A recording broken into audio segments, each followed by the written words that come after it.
Yeah, I shaved my head. I wanted to give myself a complete factory reset. So, yeah, I shaved all the hair off. Every lock, every single time, man, all the hair on the ground felt like a bunch of bad memories and mistakes, disappearing.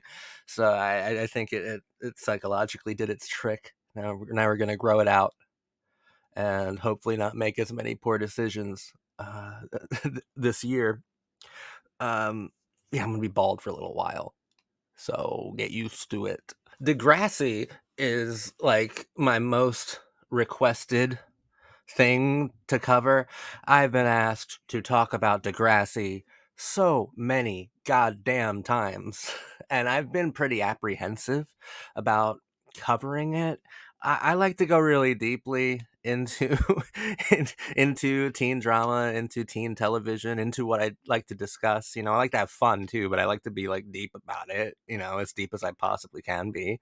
But Degrassi, it's not it's not deep. It's really shallow. So I've been I'm sorry for coming off this aggressive in the very beginning of this Degrassi video. Trust me, I respect the show.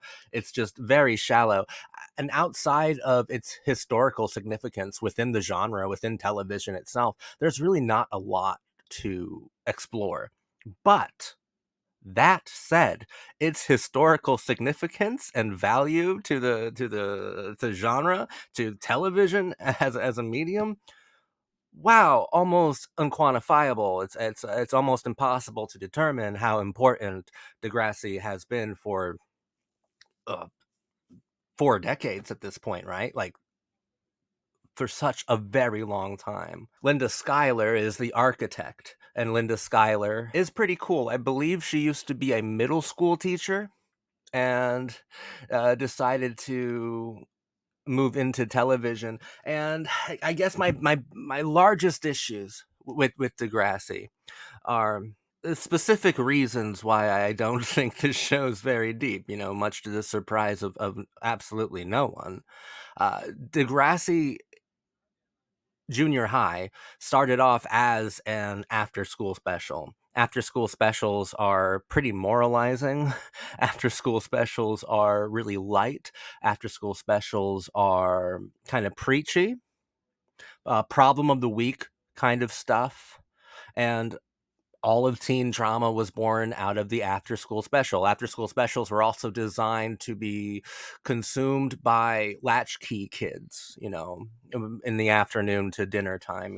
That's why they're called after school specials. Like, but they were specifically designed for teenagers who were a market who were not being satisfied by television. Like there wasn't really a teen television genre, outside of, music shows for teenagers until after school specials came around. And Degrassi Junior High was one of the very first successful after school specials. And of course, this is a Canadian television show. I'm sure that matters somehow. I just gotta say it. The amount of times you hear sorry and a boot, whatever. Oh, did you expect me to be focused for this video? No, I don't. I don't really take Degrassi very seriously, but I do deeply respect it for what it did for the genre. Basically, like I'm trying to think of an apt metaphor. If all of teen drama, by the way, I think teen drama is the greatest genre on the face of the earth. They have produced the greatest works of art ever. If you're new to my channel, I deeply admire and respect teen dramas, just not so much Degrassi. I do like it though. It's why it's whatever, dude. Um, I think a decent metaphor would be if all of teen drama was like rock and roll, then Beverly Hills 90210 would be like the Beatles, and Degrassi would be Chuck Berry. And there's nothing wrong with a Chuck Berry song. It's enjoyable. It's the foundation upon which all future experimentations and theatrics will be built upon. But it is the same fucking song every time, and it's kind of dated. It's kind of extremely basic. It's rudimentary, but it absolutely is like the bedrock upon which great art will be built. I call Beverly Hills 90210 like the Beatles in this metaphorical comparison because they started out the same sort of way, with like relatively simple songs, but still fun and entertaining and massively popular.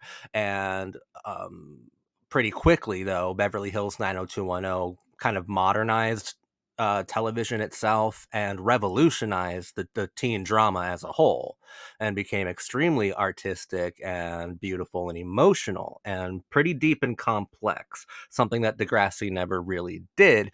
But I suppose one could make the argument that Beverly Hills 90210 wouldn't exist without something like Degrassi. Like Degrassi might be the mother of teen drama. It might. It might. I credit Beverly Hills 90210 with most of the innovation because they also did after school special stuff. And when near the end of season two, they completely revolutionized the way teen stories were told, and like played with archetypes and complexities, and I think spoke directly to like the young American psyche in ways that Degrassi didn't even truly attempt. Because I think that Beverly Hills 90210's goal wasn't to be informative, wasn't to teach kids about safe sex or drunk driving or abortions. I think 90210's main goal was to actually be kind of revolutionary, was to be popular, was to be something extraordinarily special. I mean, its main goal was to be a soap opera.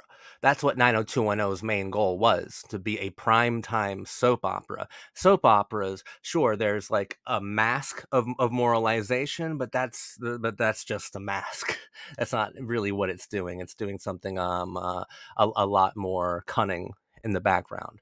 90210 was being a soap opera, and I think that teen dramas are best when they're more like soap operas than they are like educational after school specials. But Degrassi, I think the whole idea behind it, the impetus for Degrassi even existing, and Degrassi Junior High is not even the first Degrassi show. There was something called The Kids of Degrassi Street, which I've never watched, and it's for actual children. It's not within my wheelhouse, and I'm completely uninterested in it, but that's technically the first Degrassi show. There's no continuation of the characters, although I do know that the people who played Caitlin and Wheels started out on the Kids of Degrassi Street, but as separate characters. But I think that Linda Schuyler, being from education herself, being a middle school teacher, I believe that she was trying to make an informative television show that educated kids and kind of open them up to different sorts of viewpoints and different sorts of um, problems that they can identify with and characters that they could solve their own issues through. And I've seen kind of behind the scenes of how Degrassi Junior High and Degrassi High were run and the way it was written. I think they would sit around in a circle. Linda Schuyler, probably maybe a handful of writers, and then all of the kids who are playing a principal role within the cast. And they sit there and they read through the script, and then they talk about like it's like a fucking classroom, it has a classroom kind of vibe to it. Linda Schuyler will be like, what do we think about the themes of this episode? Is racism dead? Is racism a big deal? What do we think about abortions? What do we think about drugs? What do we think about peer pressure, guys? And uh, Linda would take all of their input, and like I think she would add it directly to the scripts that they were working on, so the kids had direct involvement with it. And that's not, to me, how you make art. That's how you make an educational piece of media. So that's really not interesting to me. I really don't. I really don't care about moral quandaries. I really don't care about that kind of stuff. I care more about the soap opera, which is why I thought Degrassi Schools Out was fucking great. I thought that was really good. Degrassi Schools Out might be the best thing that ever came out of the whole Degrassi franchise. And even there, the show can't help but moralize, but that's fine. Whatever. The drama, the triangle is just too fucking awesome and good. And some of the deliveries and the setups, the dramatic plays, like the way the plot's structured, I'm so into Degrassi Schools Out, which is the finale to this first generation of Degrassi kids. Now, Degrassi is so important. It's massively significant. I just find it hard to be compelled to care about a lot of it, which isn't to say that all of it's bad or all of it's careless.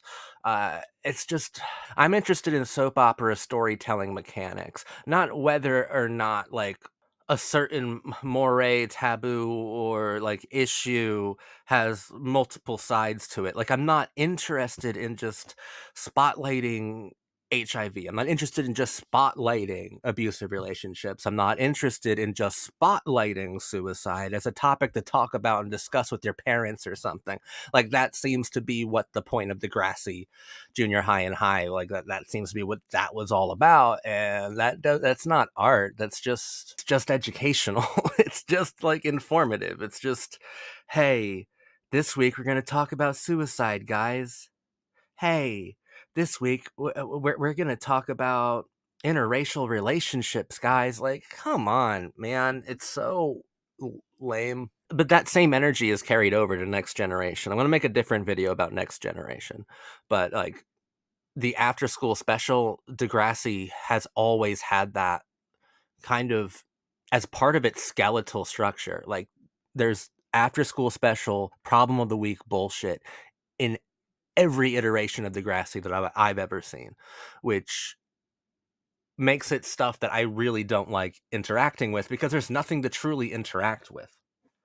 Like, I can't interact with that. Like what am I gonna do? Just tell you like, yo, it was interesting how everyone seemed to have a different opinion about Claude killing himself. Okay. Like, wow, it's fascinating that, you know, one of the twins had an abortion. It didn't actually add anything to the drama or the soap opera of it all. All these kind of worst case scenario things happen to these characters, and we're just supposed to consider the moral implications of all of them. Like, it is a show that was directly designed for teenagers to be informed and educated by. Uh, But I don't think School's Out was. Not really. There's a whole drunk driving thing in it, which whatever, that's fine. That's fine because I don't even know where to start with School's Out. School's Out is really, really fucking good.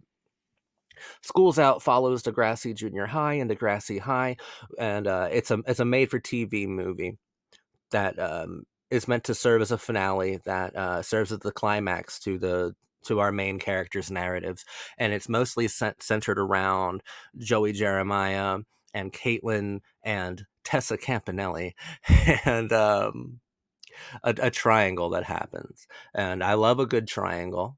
I love a fucking triangle. Remember, I'm soap opera guy. I like when my teen dramas are like basically soap operas, and I love a triangle. It was really well done. There's a moralizing part of the show that comes from the character called Wheels, who ends up drunk driving and killing not only a kid, but injuring Lucy, who was in the car with him at the time that he was driving. And his character ends up in the most bleak and pitiful possible way ever. His arc ends pathetically. And the reason why I'm perfectly comfortable with Degrassi throwing in a don't drive drunk PSA into the School's Out is because it's actually quite beautiful when you consider the narrative of Wheels as a whole. Wheels' parents were killed by a drunk driver. We saw that happen on the show itself.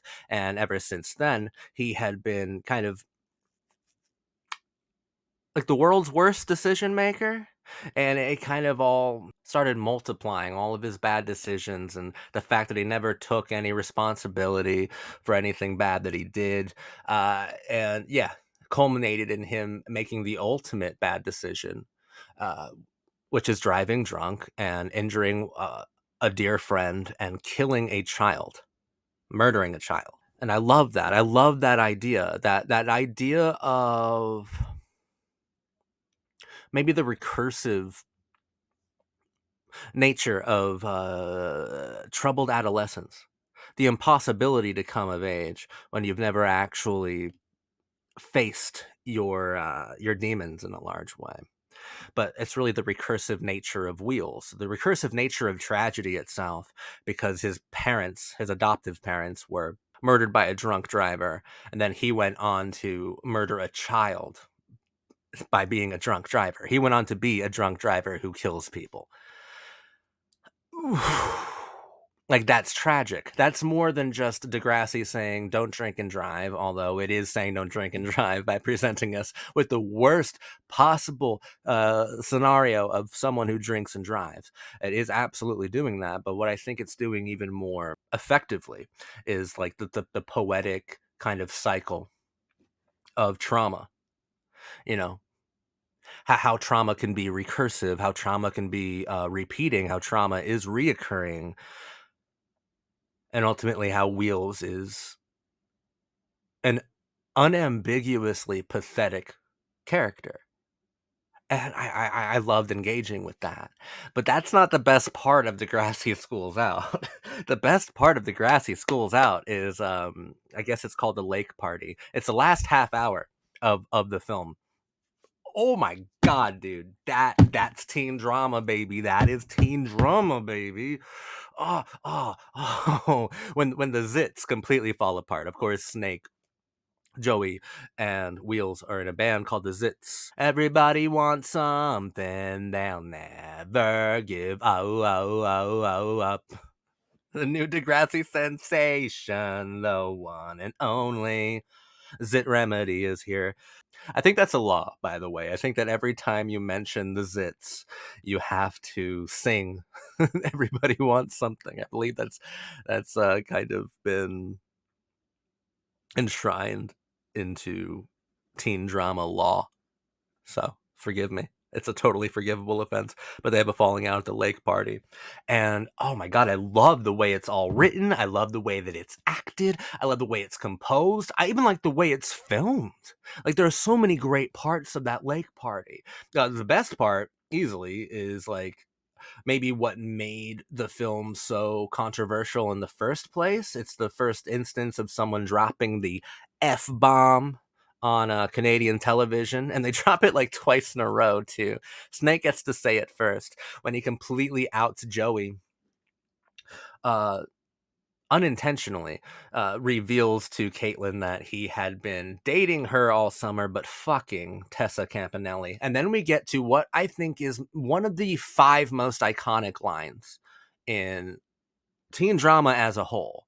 And the line that excites me to this day, the line I think is one of the most perfectly delivered, written, and captured, and it just fucking hits, dude. When Caitlin looks Joey in the eyes and goes, Tessa Campanelli, you were fucking Tessa Campanelli? That's it. Okay, when I say I love teen drama, I don't love, morality plays. I love you were fucking Tessa Campanelli. I love challenging characters, confronting characters and archetypes. I love when characters go to war. I love the drama so much. Yeah, that line.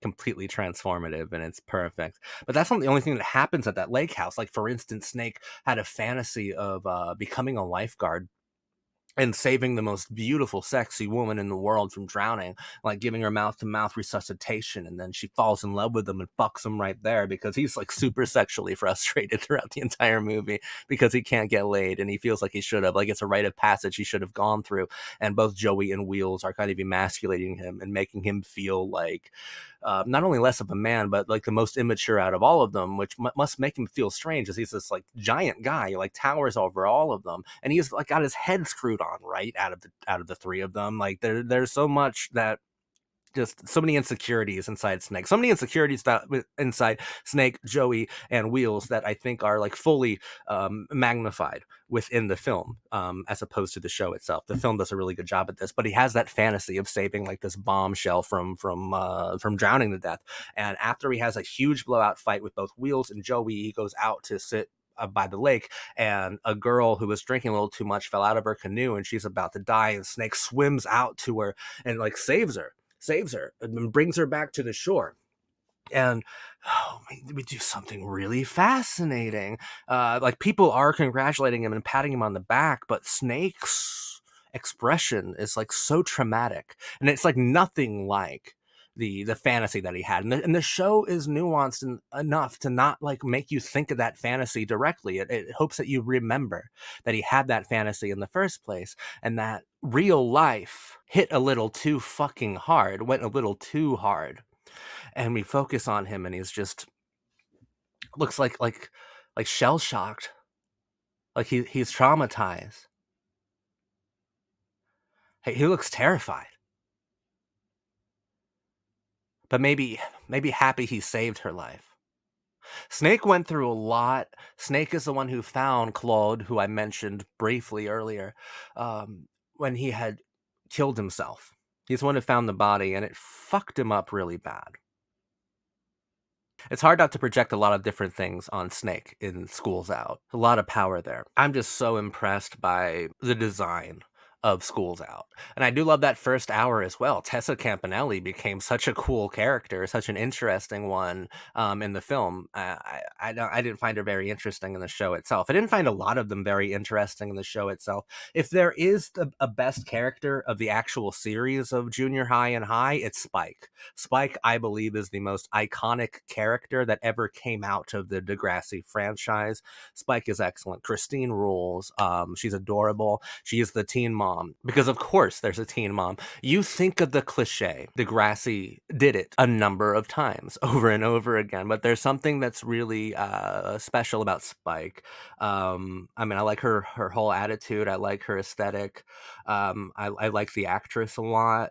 And I like maybe some of the meta qualities as well that were unintentional, obviously. But I mean, she gives birth to Emma, who becomes the kind of de facto lead of the next generation. Spike gives birth to the next generation itself. So we are seeing one of the very first examples of a popular teen drama giving birth to the next example, to what will eventually go on to be um, the next generation of their form of teen drama, and even eclipse it in popularity. Like even outshine the mother in its own way. Like, there's a lot of interesting things with Spike. I at the end of the day, I just think she's a really adorable character and immediately recognizable and super iconic. If there's any iconic character of Degrassi, it is absolutely Spike. And Spike's in the film too, and she's cool to be around. She works with Tessa, and I like that she does work with Tessa because we get to humanize Tessa. Otherwise, she's pretty, I don't know, removed from the rest of the characters.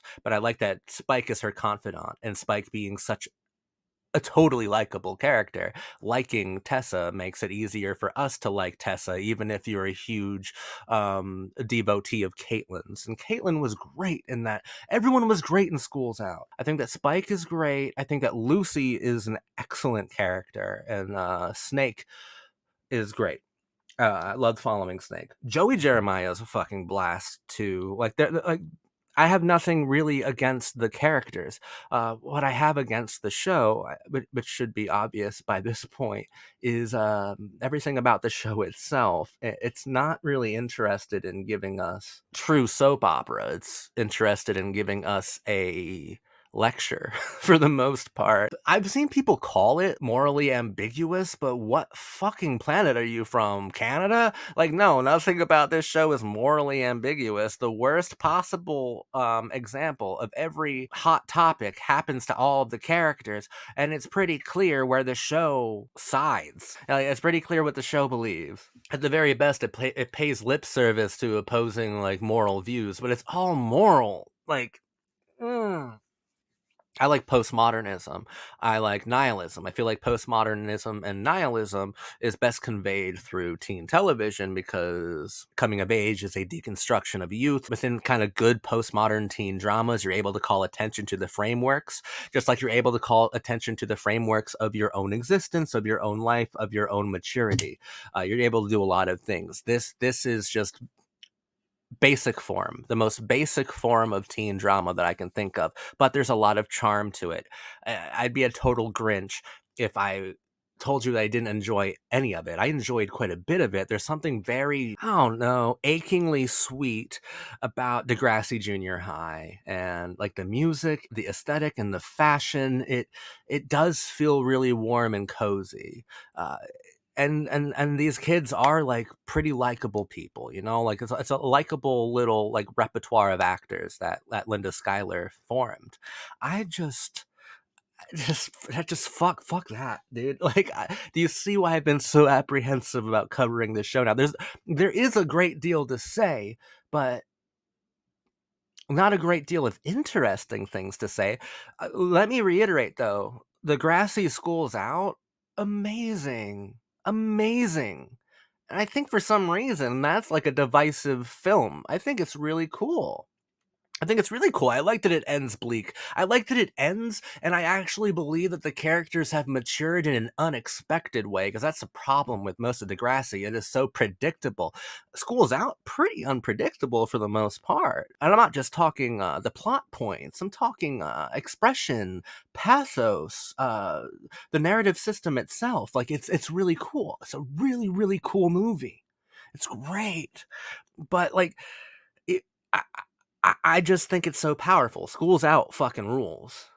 I think it's great. I think it's obviously the best thing that ever came out of the Degrassi franchise. That includes the next generation. The best thing that ever came out of Degrassi is School's Out. It's a lot of fun, but it's also very bleak and very depressing. And I love that kind of, I don't know, bipolarity. I love that. I love that so much. That's what I want. Give that to me. You know, like I could see some skins inside of School's Out, for instance.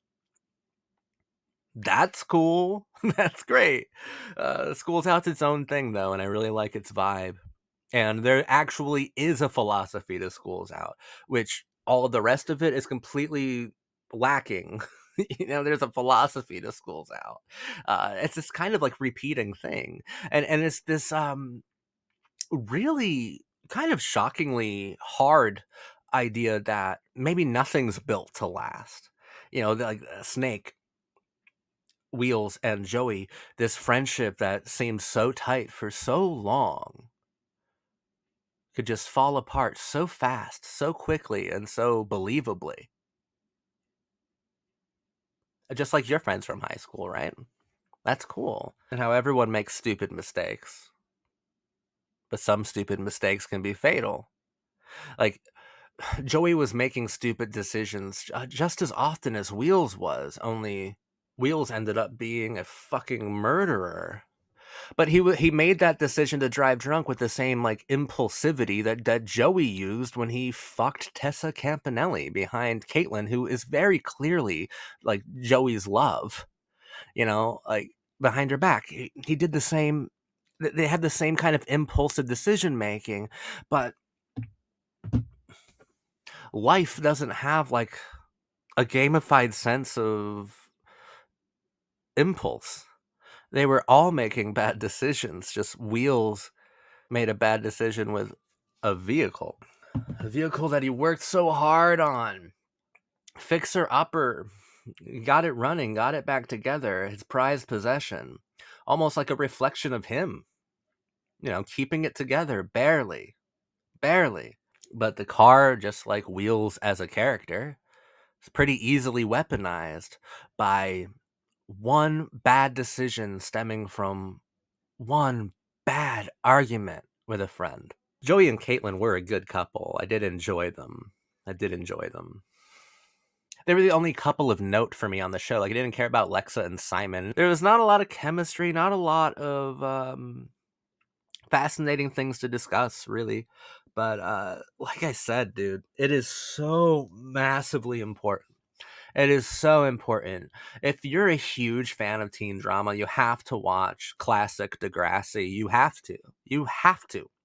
You know, at least once. And this is my second time doing it. I watched a bunch of it before making this video, but I watched it for the first time like 10 years ago. I was into Next Generation when I was growing up, and I was curious about where it started. I think that like Kevin Smith films reference this stuff a bunch of times too. So I was like, what the fuck is this? Let's find it. And I remember digging it quite a bit when I first watched it. I have a lot more problems with it now because I've been exposed to teen dramas that completely put this one to shame, dude. Um, but you know, it's still really fun. Like, you have to watch it once if you're an admirer, or if you're someone who like studies this genre like I do, like seriously studies it. You need to watch Degrassi, classic Degrassi, at least one time, because it is really cool to kind of point and see where certain things started. It's just my problem is none of the art started here. You can argue that it started with Schools Out, but that was in 92. Beverly Hills 90210 was already revolutionizing the game. It was already revolutionizing the genre itself. Like, it's not all thanks to Degrassi. I think we have more to thank Beverly Hills 90210 for. Like, we have more to praise Beverly Hills 90210 for when it comes to being the architects of the teen drama that we all love today. I think it's mostly due to Beverly Hills 90210, but I'd be a complete fool if I didn't say that Degrassi absolutely has its place and has a great deal of value. It's just not the value that I find to be most valuable, if that makes sense to you. Like, yeah, I can see some archetypes here. I can see some storylines here. But for the most part, I see everything that annoys me most about poorly written teen drama, which is like morality plays and preachiness and educational materials. You know, so fucking moral that I want to swallow a bullet type of shit, dude. Yeah. Yeah. But the art isn't here. And the art's not in the next generation either. I'm going to make a video on the next generation. That'll be the next time that you see me. We're going to be talking about Manny Santos. We're going to be talking about Drake. Going to be talking about Emma, JT York. We'll be talking about all of them in the next video. The most interesting thing about Degrassi is also its most important thing, which is just its significance in the history of the genre. It's great that it exists to be studied, but there's not a lot to analyze here. Now, wow, Jesus, you, you could have a lot of fun with Degrassi. You should have a lot of fun with Degrassi. It's just so fucking campy. It's a lot easier to laugh and make fun of the show than it is to connect and cry with it. It's not impossible. It's not impossible. There's a lot of like diehard fans of classic Degrassi who want to wring my neck right about now, but it's easier to laugh at than it is to do anything serious with it. I think the only character who has a fascinating arc is Wheels. That's the only character that you can come close to analyzing, and I did that. Spike has like a satisfying character arc, but it's just whatever. It's not interesting. And I love Lucy. Those are kind of, that's about it. Lucy had such a sad ending. You know, from a character who showed so much promise, and then one idiot fucking kid's poor decision stole that all away from her. At least you're like led to believe. I know that everyone I just named comes back in Next Generation to kind of complete their narratives. But the way that School's Out ended, yeah, it's bleak and it's depressing, but there is this weird kind of uplifting sense to it that I can't really put my finger on. I feel really good when School's Out ends. It's a good fucking movie, man. It's a great piece of teen television. School's Out. It's really fucking good. But sorry if I disappointed any of you who were looking forward to this stuff for a long time. I warned you. I said I don't want to talk about Degrassi. There's nothing to talk about. I'm not going to sit here and talk about the pros and cons of abortion. That's what the show wants you to talk about. Like, I can't. This is all outdated and campy and kind of tone deaf most of the time. Like, it's just funny. It's just funny until you get to School's Out. And there are a few episodes in both Junior High and High that are good. There are a few episodes, but I don't know, like, not a lot of them. If I have a channel that's devoted, obsessed with teen drama, then I really have to have some sort of Degrassi representation. So here you go. Degrassi is hella, mega, uber important. Its historical significance is the most important thing about it, though. If it wasn't first in so many different categories, we wouldn't be talking about it right now. Because nothing that is done on this show was done the best. None of this features the best examples of anything. But it does feature the origin of a lot of things that I've talked about in other videos. Degrassi's cute, Degrassi's cozy, Degrassi's funny. More so unintentionally, though. But Degrassi is enjoyable. I've been your cult boyfriend. Thank you for watching my video about classic Degrassi. Degrassi Junior High, Degrassi High, and Degrassi School's Out. Next up, Degrassi, the next generation. Will I be nicer about it? Will I be cooler about it? I don't know. I did grow up with Next Gen. And everyone I knew watched Next Generation. Everyone I knew. Better believe it, Manny Santos was a legend at my lunch table when I was 14 years old. Everyone talked about Degrassi the Next Generation. So there's at least nostalgia from me about it. I think I'm still going to be a little critical of the Next Generation, but that's what's next. And yeah, speaking as an adult, I can't wait to spend more time with Spike.